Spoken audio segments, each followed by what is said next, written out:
En nuestra charla pasada nos quedamos empezando la biografía de José, un hombre sumamente importante en Génesis, el segundo más importante después de Abraham. Vamos a continuar hoy. Quédate con nosotros. Mi nombre es Luciano y bienvenido a Redes.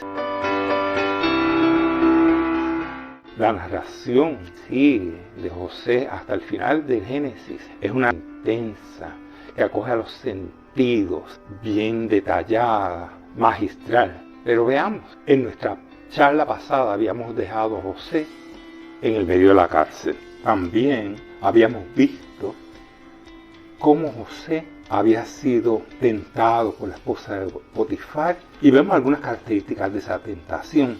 La esposa primero vio a José, lo miró, se interesó en él. El pecado muchas veces empieza por los sentidos, una mirada, un deseo, una caída en el pecado. Y después él huyó de su presencia, la tentación. A veces pensamos que eso fue fácil, pero huir de una tentación a veces es la mejor alternativa que tenemos ante la tentación. Pero no fue fácil para José, con todo lo que ello implicó eventualmente en la cárcel. Y a veces tenemos que huir de las tentaciones, no podemos ser valientes ante ellas, porque las cosas que nos llaman la atención y que nos hacen pecar continuamente, a veces son más fuertes que nosotros y nuestro único recurso es huir. Un recurso muy bueno. Estábamos en el capítulo 39, el 39:21 habíamos repetido, pero Jehová estaba con José. Y el pobre José, yo no sé cómo lo toleraría, había caído esclavo y ahora en la cárcel. No sabemos cuál era peor. Ahora, dice en el 39:22 que el jefe de la cárcel entregó en manos de José el cuidado de todos los presos que había en aquella prisión, porque todo lo que se hacía allí, él lo hacía. Y no tenía que entenderlo porque Jehová estaba con José. Hemos discutido muchas veces que el cristiano se deja ver. El testimonio es importante.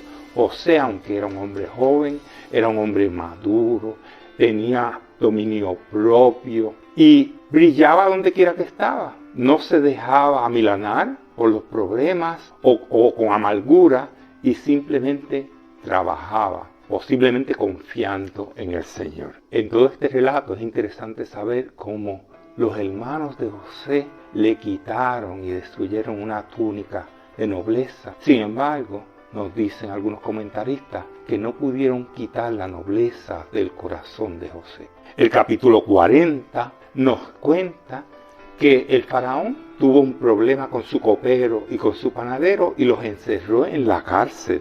El 43 dice, y los puso en prisión en la casa del capitán de la guardia, en la cárcel donde José estaba preso. Y no sé si recordamos que el capitán de la guardia era nada menos que Potifar. En el 44 dice, y el capitán de la guardia encargó de ellos a José y él les servía y estuvieron días en la prisión. Me imagino que Potifar estaba repensando el problema que había tenido con José, posiblemente porque no confiaba tanto en su esposa. Y sí confiaba en José, que los dejó encargados de estos grandes hombres de la corte del faraón. Y dice de nuevo el capítulo que tuvieron un sueño. Y ese sueño los puso tristes. Y se le acerca a José. Y José de una forma compasiva les pregunta, ¿qué le pasa? Y ellos le dicen, hemos tenido un sueño. Y ese sueño los dejó inquietados. ¿Quién mejor que un soñador que había participado de experiencias parecidas? Porque el participar de experiencias ajenas es una de las cosas que más nos ayuda a compadecernos de alguien que está padeciendo de los mismos problemas. Entonces, en el 48 dice, ellos nos dijeron, hemos tenido un sueño y no hay quien lo interprete.